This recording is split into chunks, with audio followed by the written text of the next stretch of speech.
We know that water is still an issue, but we have 2 reverse osmosis plants to be commissioned very shortly. One is already assembled, but we're waiting for the Japanese technicians to come here. Obviously, they too have been affected by COVID. And hopefully before the end of this year, we'll be able to commission that plant. We ordered another 3 million gallon per day plant to be installed next year. And as I said to people, these are not off-the-shelf products that you can just go and buy today and get them tomorrow.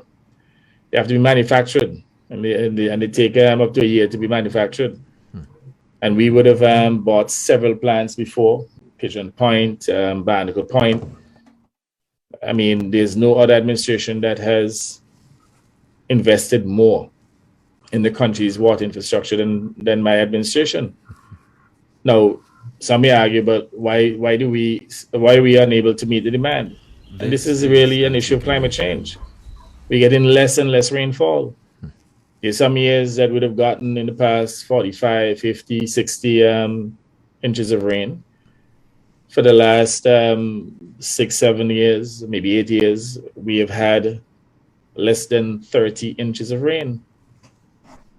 In fact, when you look back at the last 11 months of this year, we have not had maybe more than 20 inches of rain. So if you don't have the type of runoff to fill Potworks Dam, you're not going to have any water. And as I said to the person last week, who was saying we need to make it deeper. If you don't get the rain with the necessary runoff to fill the dam, it doesn't matter how deep you make it. The issue is about not getting enough rain. And that is one of the consequences of climate change as a result of global warming. So it's not an issue. I remember some years ago when Celeste was in government, some religious leaders were against us. And they said, oh, when Labour Party is in power, it doesn't rain. It's God talking. They had no clue about the issue of climate change and what was happening to our climate.